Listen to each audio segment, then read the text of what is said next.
ఇటీవల తెలుగు రాష్ట్రాల ఆకాశంలో ఒక అద్భుతమైన ఖగోళ సంఘటన అందరికీ జరిగింది. హాయ్. అదే సంపూర్ణ చంద్రగ్రహణం. కానీ చాలా మందికి అది సరిగ్గా గుడ్ మార్నింగ్. కనిపించలేదు. ఎందుకో, అసలేం జరిగిందో ఈ ఈ విశ్లేషణలో వివరంగా చూద్దాం. ఏరియాలో గత మంగళవారం ఆకాశం వైపు చూసిన వాళ్లకు చంద్రుల్లో ఏదైనా మార్పు కనిపించిందా? ఒకవేళ ఆ ఖగోళ అద్భుతాన్ని చూడలేకపోయి ఉంటే దానికి ఖచ్చితమైన కారణముంది. ఈ మొత్తం కథ ఒకే ఒక సంఖ్య చుట్టూ తిరుగుతోంది.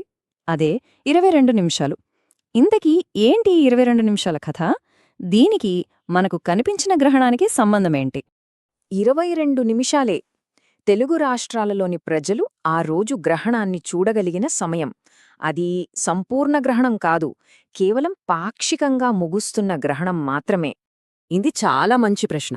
వార్తల్లో అంతా సంపూర్ణ గ్రహణమని చెప్తే మనకు మాత్రం జస్ట్ కొద్దిసేపే ఎందుకు కనిపించింది? ఈ కన్ఫ్యూజన్కి సమాధానం దొరకాలంటే మనం అసలు ఆ రోజు ఏం జరిగిందో మొత్తం టైంలైన్ చూడాలి. సరే, ఇప్పుడు ఈ మిస్టరీని ఛేదిద్దాం. భారత కాలమానం ప్రకారం ఆ రోజు గ్రహణం ఎప్పుడు మొదలైంది, ఎప్పుడు ముగిసింది, మనకు చంద్రుడు ఎప్పుడు కనిపించాడో చూస్తే అసలు విషయం మనకే అర్థమైపోతుంది. ఈ టైంలైన్ చూస్తే మొత్తం కథ క్లియర్ అయిపోతుంది.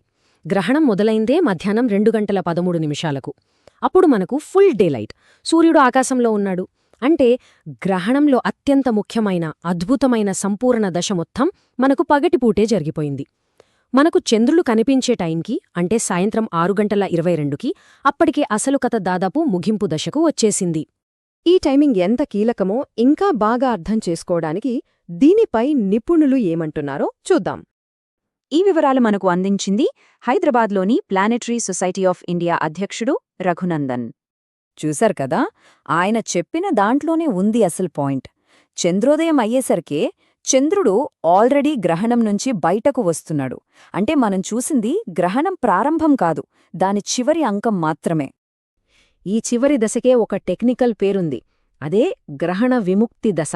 సింపుల్గా చెప్పాలంటే చంద్రుడు భూమి నీడ నుంచి నెమ్మదిగా బయటకు వస్తూ గ్రహణం ముగిసిపోతున్న స్టేజ్ అనమాట. అయితే కథ ఇక్కడితో అయిపోలేదు. ఆ కాసేపు కనిపించిన 22 నిమిషాల దృశ్యాన్ని చూడటం కూడా అంత సులభం కాలేదు. ఎందుకంటే ఆకాశంలో మరో పెద్ద అడ్డంకి ఉంది. ఆ సవాలు ఏంటో అర్థం చేసుకోవాలంటే మనం ముందుగా క్షితిజం అంటే హొరైజన్ గురించి తెలుసుకోవాలి. ఇప్పుడు ఈ స్లైడ్లో ఈ నంబర్ చూడండి, 1 నుంచి 5 డిగ్రీలు.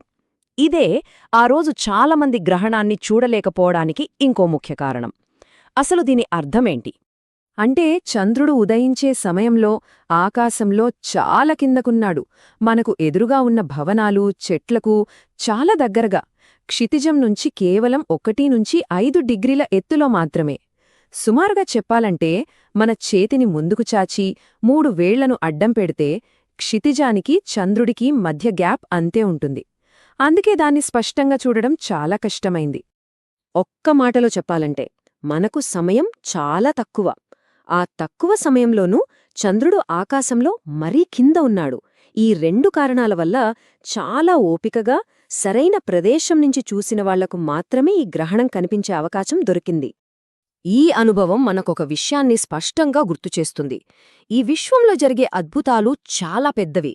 మనం చూసేది ఆ గొప్ప కథలో కేవలం ఒక చిన్న భాగం మాత్రమే. మరి దీన్ని బట్టి ఒక ప్రశ్న తలెత్తుతుంది. మనకు తెలియకుండా మన తలలపైనే జరిగిపోతున్న ఇంకెన్ని ఖగోళ నాటకాలకు మనమిలా కేవలం చివరి అంకాన్ని మాత్రమే చూస్తున్నామో?